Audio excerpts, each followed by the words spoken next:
लड़ रहे हैं ऐसे श्री रामवीर सिंह बिदोड़ी जी, मनोज तिवारी जी, श्री योगेंद्र चंदोलिया जी, प्रवीण खंडेलवाल जी, कमलजीत सहरावत जी, हर्ष मल्होत्रा जी, बांसुरी स्वराज जी और पत्रकार बंधुओं, 2 मार्च को 5 टिकट अनाउंस किए थे हमारे केंद्रीय नेतृत्व। अगर हम 2 मार्च से मान लें, आज 84वां दिन है। 83 दिन का एक लंबा यात्रा इन सब ने अपने अपने क्षेत्रों में की है और सबके अपने बहुत मीठे अनुभव भी हैं। दिल्ली में क्योंकि पहली बार इतना लंबा चुनाव प्रचार चला है, नहीं तो अमूमन 15 या 20 दिन में पूरा चुनाव करते थे।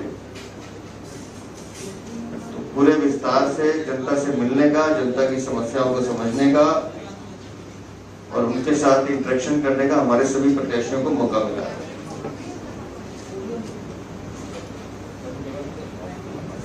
और जो अनुभव इन सबके हैं वो बहुत सुखद है। और जिस चीज को हम बार बार कह रहे हैं कि दिल्ली में भारतीय जनता पार्टी तीसरी बार अपनी हैट्रिक बनाने जा रही है, उसमें कोई संदेह नहीं। इस चुनाव में हमें केंद्रीय नेतृत्व का बहुत आशीर्वाद मिला। स्वयं माननीय प्रधानमंत्री जी ने 2 बड़ी सभाएं की, माननीय राष्ट्रीय अध्यक्ष जी ने सभा भी की, रोड शो भी किए, माननीय गृह मंत्री जी ने सभा की और हमारे सभी मुख्यमंत्री योगी आदित्यनाथ जी हों या हेमंत बिस्वा शर्मा हो, पुष्कर सिंह धामी हो, मोहन यादव जी हो, भजनलाल शर्मा हो, प्रमोद सावंत जी हो,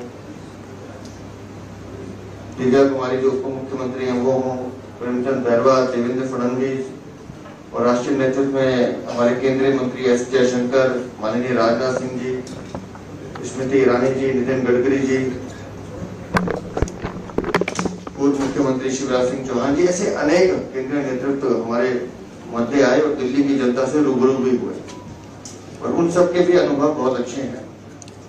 और मैं यकीन करता हूं कि जिस तरह का माहौल हमने देखा है, जिस तरह का उत्साह हमने देखा है, जिस तरह से जनता ने हमारे सातों उम्मीदवारों को सर आंखों पे लिया है, तो कोई संदेह नहीं है कि हम निस्संदेह माननीय मोदी जी के नेतृत्व में तीसरी बार सरकार बनाने जा रहे हैं।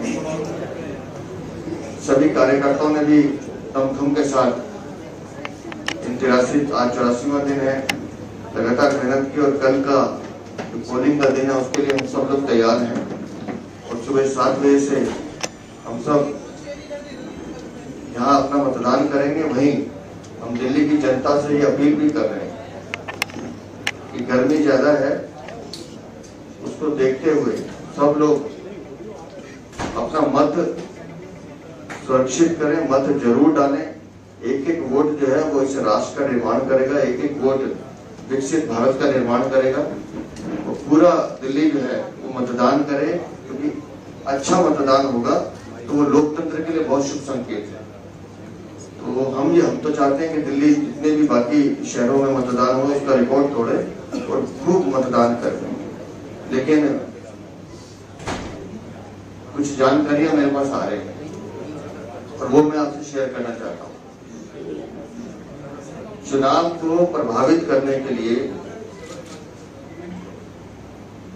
जो हमारा विरोधी गठबंधन है वो अनेक प्रपंच रच रहा है। कल भी हमने एक प्रपंच देखा होते,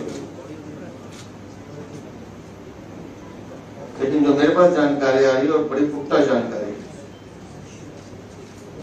कल दिल्ली में चुनाव को बाधित करने के लिए लंबे लंबे बिजली कट लगाए गए, पोलिंग स्टेशन को डिस्टर्ब करने की कोशिश की जाए कि बिजली कट हो पोलिंग कम हो, और जो आप देख रहे हैं पिछले 4 दिन से पानी की आपूर्ति कम हो रही है, उसका भी एक बहुत बड़ा कारण है।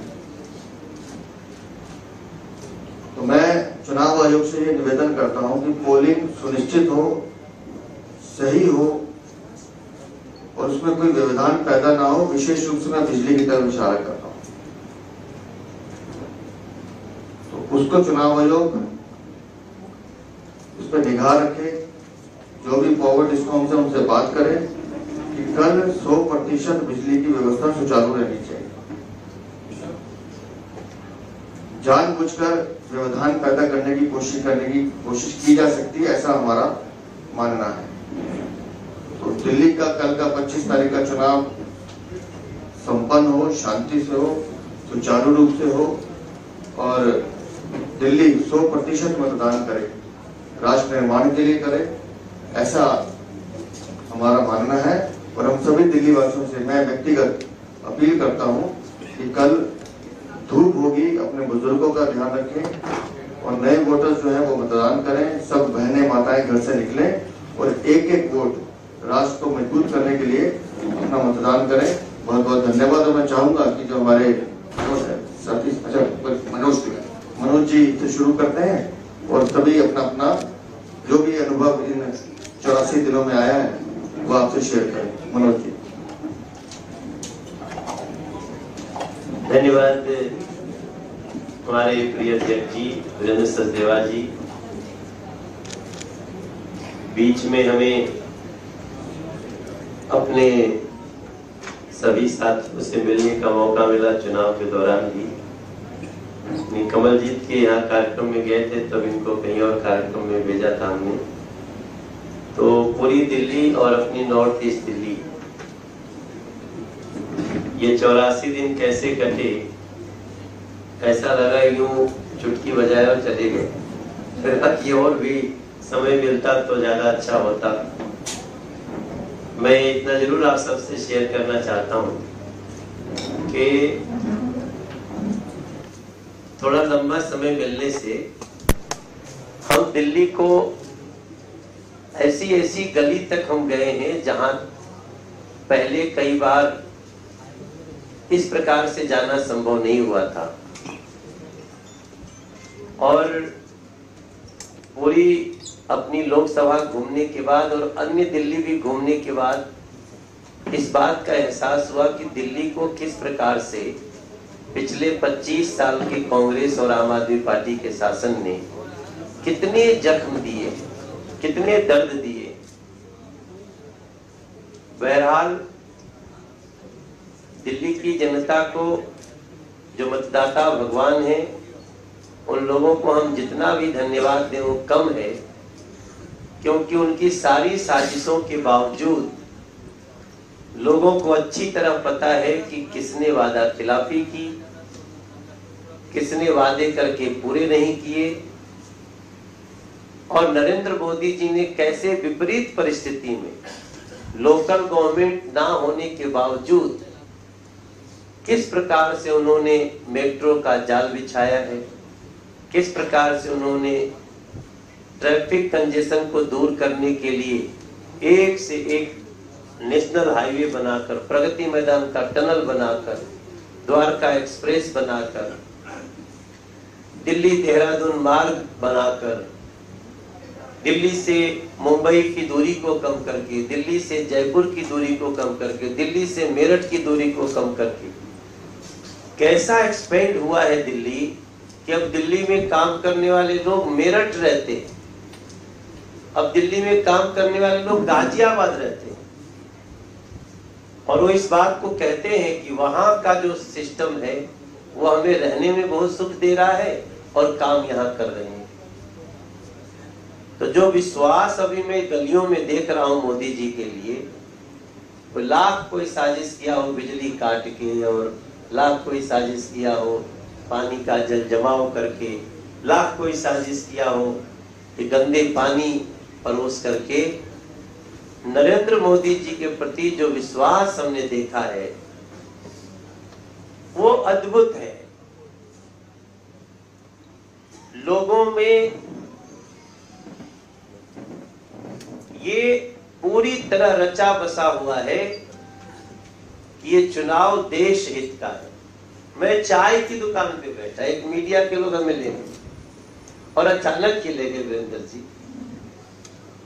चाय की दुकान पे ले गए, वैसे भी सोचते हैं कि पता नहीं कोई क्या कहेगा। और चाय बनाने वाले जो तो वो थे, वो भी करीब 55-60 साल के थे। उनकी पत्नी उनके साथ चाय बना रही थी। बुराड़ी के जड़ौदा का मामला था। हम वैसे भी सोचते पता नहीं अब क्या होगा, क्योंकि जो पूछने वाले थे वो भी थोड़ा क्रांतिकारी चैनल थे, तो पता नहीं क्या पूछा जाता, क्या आता। लेकिन वो चाय बनाने वाले बाबूजी ने, उन्होंने कहा जी मोदी आएंगे, वो तो देश हित की बात है। तो हम आगे बढ़ते गए और जो लोग कहते हैं कि लोगों में जागरण नहीं हो सकता, हमने देखा है ऐसा जन जागरण है कि छोटी मोटी समस्याएं जो लोकल गवर्नमेंट दिया उसके बाद भी लोगों का विश्वास